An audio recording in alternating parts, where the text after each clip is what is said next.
Ashama arkifuni hordoftu tasifan orotu binagan arar jalali waqee lafa fi haala hunduma keessatti siniifaa baay'atu sinin jedha jirra jirtu nageenya keessan badhaadha ansiifanidha sifan orotu bida warri sifan orotiif maatii tatangalatoo maa sinin jecha warri maatii hin taane goottadha karakku maatii waliifaataa nu walaa jajjabeessinu sinin jecha akkami nagaa qabdu nageenya keessan badhaadha nagaa rabbi lafa hundumatti siniifaa baay'atu sinin jecha maaliif sifa maaliif badde maaliif viidiyoo hojjettu naan jettanii viidiyoo nan hojjedha viidiyoo namoonni baay'ee maaliif badde jettanii nagaafattanii jirtanii arasi wadis deebii warnaan jettanii jirtanii nin deebi'aa dhufaan jira sinin jedha hiriyoota koo baay'ee sin jaalladha baay'een sin kabajaa gara YouTube keetti deebii rafagaati warra jettan sirra fagaanne dhugaa viidiyoo hojjechuun natti tolee namoonni baay'een immoo gaafii nagaafatanii jirtanii gaafin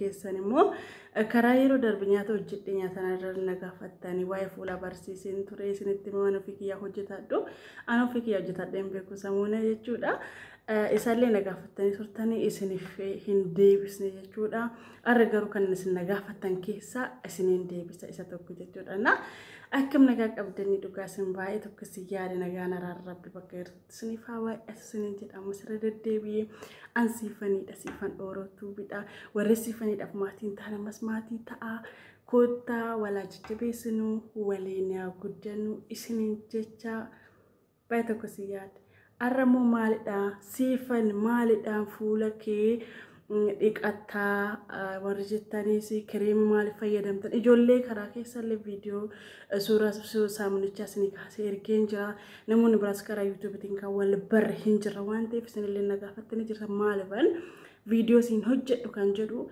arra saamunichaa nan ofii kiyyaaf fayyadamu saamunaadha.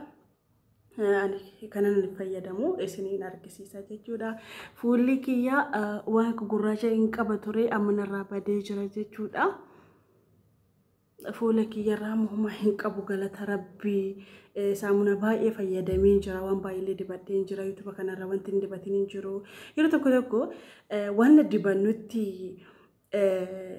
intini jenna jechuudha hubannoo keenya kara waa diddibachuu waan barsiisan diddibachuutina namni tokko waan tokko yoo fayyadame waan fayyadamu fuula keenya fayyadamnu san caalaa otoo garaa keenyatti nyaanne wanta garaa keenya keessatti nyaanne sun fuula keenyan illee bahuu danda'a jechuudha namalee waan YouTube irratti barachuma barsiisaa jirru kanaan illee isaanis anis waan manuuf kiyya fayyadamuun isinitti gizeen hojjetadhu isin argisiisa waan ta'eef wanta addaati miti waanuma nyaatama waan wayyatarra hojjetamudha waan nama miidhuu miti isin argitan garuu yeroo baay'ee ala keenya dibachuu rootoo garaatti nyaannee faayidaa qaba ani waan fuula dibata samuun hojjedhe hin beeku garuu saamunicha ofii kiyya fayyadamu isinittiin argisiisa jechuudha fuulli kiyya akkuma argitan kana waan akka gugurraacha illee ofirraa hin qabu narraa badee jira jechuudha duraan narratti gugurraachi kan inni ture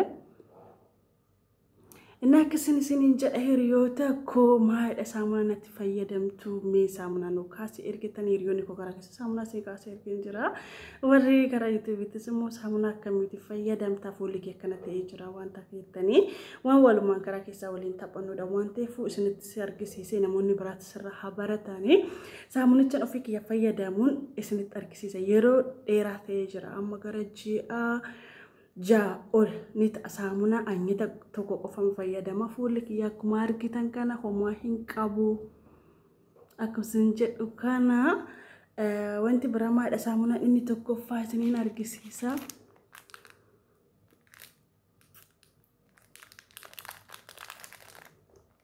kana jechuudha inni saamuna inni tokko kanadha saamuna inni tokko isa kanadha jechuudha maadha kun sifa maal wali gaddeelta kanatti ni saamunaan tokko isa kanadha siin jedhee riyo tokko qoosaan qoosadha saamuna fuula keenya maal dibannee maal qannuun jennee kareema garagara fuula keenyatti of dibuurra saamuna garagara binnee fuula keenya waanuma moo arginu kana diddibachuurra olfaana indoo fuula keenya bifa balleechina yookaan moo wazini duraan qabu kan dhamani duraan qabu raakaafna jechuudha saamuna garagara dibannee fuula keenya ni wala qoora jitu kan gugugaa kan dhama zayita isaa fuula keenya dhuunfaa isaa fixata jechuudha.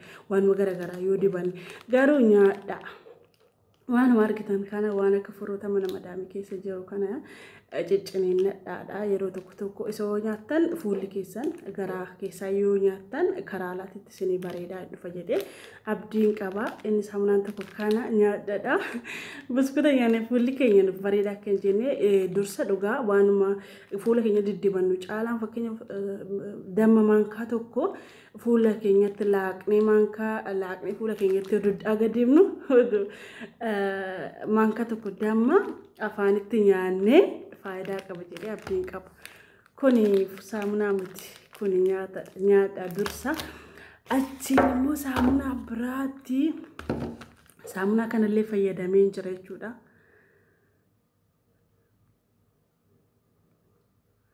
Saamunaa kanallee fayyadamee jira. Kunillee hin ta'u.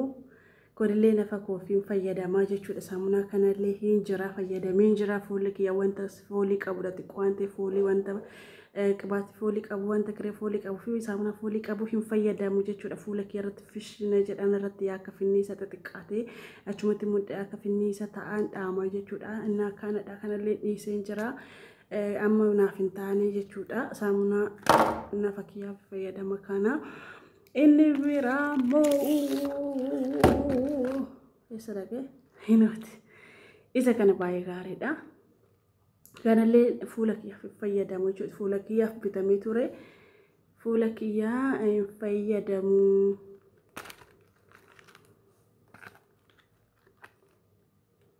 Kanallee fayyadamu. Nan dhiise dhugaa fuula kiyyaaf ta'uu didee jechuudha. Nafa kiyyaaf ta'ee jira jechuudha. Inni biraa immoo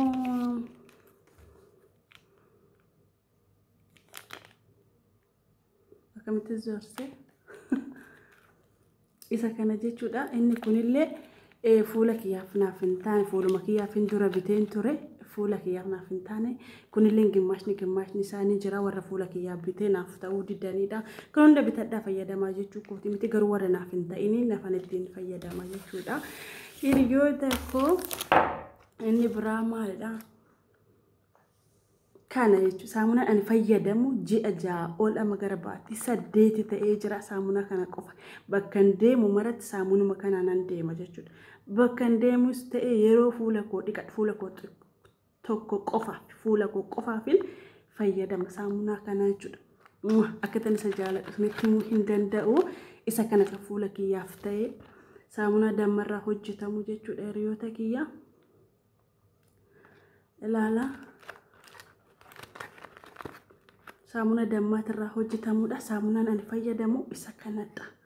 Baay'een jaaladha. Gaafan biyya galee argadhatee hin argadhu ta'e wanti irraa beeku hin jiru. Saamunuma kanaan inni fayyadamu yookaan immoo kan inni dhiqadhu kireemii ofii kiyyaa kan dhuunfaa kiyyaa jechuudha. Nama tokko waan ta'e nama tokkoof hin ta'u waan taateef saamunaa kanaan nan dhiqadha yeroo kamiyyuu dhiqadha. Saamunaa kana fuula koo qofaan itti fayyadama. Achi booda kireemitti takkanan qaba jechuudha. Waan foolillee hin qabdu ishee xiqqoonan dibadha fuula kiyya. Bas biraa wanti nan fayyadamu jiru saamunaa kana jechuudha. Namoonni saamunaa kana argatta fuula keessanii warroota fuula keessan gugurraacha'u, warroota fuulli keessan goggogu, warroota fuulli keessan finniisa yaasu foolii tokkoyyuu hin qabu saamunaa kana jechuudha. Saamunaan kana baay'ee na fayyadee jira. Baay'ee na fayyadee jira. Itti fayyadama baay'ee tokko jechuudha. Dhugaa dubbacha baay'ee tokko anarratti fayyadamu isaatii miti gaafan biyya galee saamunaa kana argadhaa gan jedhu tirasiidha. Akkuma argita fuula kiyyoomaa hin qabu yaada magaalummaa kiyyaa malee wanta garaagaraa bifa waan akka finniisaa namni narra hin jiru wanti gugurraachi narra hin jiru. Akkuma argitan kana saamunaan kun baay'ee na fayyadee jira. Saamunaa dammarraa hojjetamudha. Akkuma sitti mul'atu kinoo barreeffama isaa laallachuu ni dandeessanii bitachuu ni dandeessan jechuudha. Fuula keessan qofaaf biyyaansa firiijaa bitattanii dhugaa yeroo dheeraatti fayyadamuu dandeessanii jechuudha. Hiriyoota kiyya saamunaa kan na fayyadee jira. Baay'ee harka dhibba keessa na fayyadee jira. Wanta harka dhibba keessa nama fayyadu jiru wanta hojjetamu keessaa harka caalaa garuu saamunoota baay'ee fayyadamee jira. Ana akka saamunaa kana na fayyadee jiru. Kanaafuu saamunaa kana beeksisaa fi jirta yakkanaan hin jenne dhugaa baay'ee tokko hin jaaladhe. Baay'ee tokko bakka utuun hin fixinan irratti iyyuu bitadha. Kanaafuu saamunaa kana fuula koo qofa ayinan ittiin fayyadamu jechuudha. Inna saamuna damarraa hojjetamu yeroo darbe fireejaa fichisiisee kan jechuudha. Baay'ee tokko foolii garagaraa hin qabu. Namoonni suuqii yoo baasanii illee bitachuu ni dandeessan. Kaartoonni isaa kanadha jechuudha. Dhugaa bifa akkasitti mul'atu godheen isin viidiyoo isin waraabaa jiru. Hiriyoota koo namoonni fuulli keenya nu gurraacha'ee fuula keenya irratti akka finniisaa ta'ee yaa'a. Fuulli keenya nu gogogeetta saamuna kana fayyadamaa isiniin jedha. Baay'ee tokko naa ta'ee jira. Wanna naa ta'e wanna na fayyade tokko isinis akka irraa fayyadamta waanan barbaadee fi kanaafuu saamuna filannoo saamuna fuula kooti filannoon saamuna fuula kootiif ta'u isa kanadha jechuudha. Kanaafuu saamunaan kun baay'ee na fayyadee jira. Itti fayyadama. Anaga amma isin faana ture ansiifan orootuu bidha kanan isin jaalladhu kan isin kabaju laayikii sheerii gochuun yaada qabdan immoo karaa koomentii tinnaaf kaayaa. Achumaan immoo ani viidiyoo biraatiin qabadhee akka dhufutti nageenya walitti nu haa fidu. Horaa bulaa baay'ee tokko isin jaalladha. Yemmuu xiqqaasti anaaf laayikii fi sheerii tak naaf godhaati. Bira kutaa isiniin jedhamu.